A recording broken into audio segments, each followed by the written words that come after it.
Let's go to our political wrap-up for the week now with Catherine McGregor and Nicholas Rees. And Nicholas, you'd be a big Midnight Oil fan for sure, wouldn't you? Love the oils, Chris. And you've just given me something to do in ISO this weekend in Melbourne. Crack out the new Midnight Oil song on that McGregor album that they put together. Well, everyone will be looking out for that one for sure. Very political, always so political. Now, talk about politics this week. Let's give you the first crack at what's going on in Victoria, Catherine. It's quite incredible to watch from afar and hardly surprising now that people are starting to turn a really political focus on Daniel Andrews and say they want him out. He's stuffed it up. He can't be the man to fix it. Well, I think calls for him to go are folly. He's been elected for a 4-year term and he needs to see that out. We need continuity. Whatever you think of him, he won the election and the people decide these things. The handling of this situation's been abysmal, and what I've found interesting is just how the extraordinary distance between Twitter traffic and the real voting public is, as was borne out in the federal election last year. You're getting this guy, people shrill about any questioning of him, whatever. Extraordinary sort of blind loyalty to him amongst a hardcore of the sort of Twitter cognoscenti. And, he's right up there amongst the icons like Greta Thunberg, Jacinda Ardern and, David Brent even. He's one of the other great leaders that I've seen in my lifetime, and he's fitly ranked alongside them. But it shows you how remote reality is for some of these people, that they can hear not a word raised against him. But the fact is, he needs to see his term out, and we all need him to succeed, whether we like him or not. Yeah, I think Twitter is pretty obsessed with politics too, and this station, of course, focuses pretty intently on politics. And, Nicholas, I would have thought most Victorians are not particularly interested in politics at the moment. They just want the situation improved. And this is what worries me. Of course, Daniel Andrews is going to stick around and try and get it done, but he's just not giving people answers. He's just pushing off the answers to inquiries. People need to know that all the mistakes have been picked up now so that they're not repeated.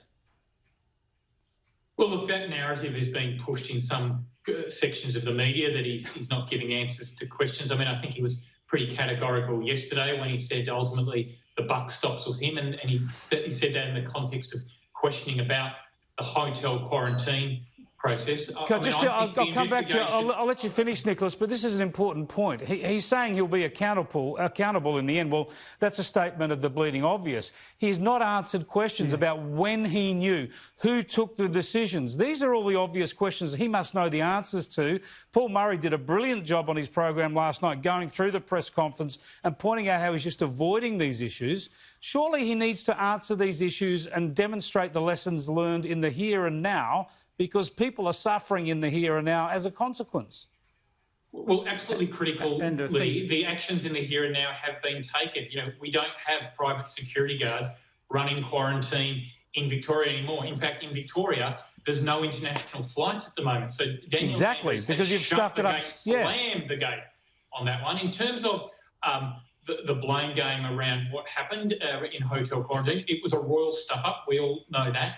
But the right thing to do is get to the bottom of it properly, and that will happen through this judicial inquiry, which is moving quite quickly, Chris. And at the end of the day, the best thing the Premier can do now is make the decisions, and in many cases the difficult decisions, that need to be made in order to get those COVID-19 cases down and try and get Victoria back on track again. I think, Catherine, there's something that I've written about actually for The Australian, my weekly column in the Weekend Australian tomorrow, and strangely enough, George Danikian touched on the same theme in some of that video we showed, and that is the frustration that we have a national problem here, a pandemic that is a national problem, but we've seen state-based approaches to it. So we've had a shambles in Victoria and other states do better, and borders closed and all the rest of it. It is frustrating, isn't it? Because I think the Chief Medical Officer and their team in Canberra has inspired the nation with great confidence, yet we've not been able to have a national response. Don't we want a one-size-fits-all national response to this thing? Well, yes and no, in that this is the first great crisis that Australia has been through since Federation where we have not seen an accumulation of power by the Commonwealth. It happened at the end of the Great War, which redefined the Federation. It happened during the uniform tax cases and surrendering of powers to the Commonwealth during the Second World War. And yet, paradoxically, now you've got the Commonwealth wearing the odium of rising unemployment, eye-watering amounts of debt which they'll underwrite through bond issues and so on.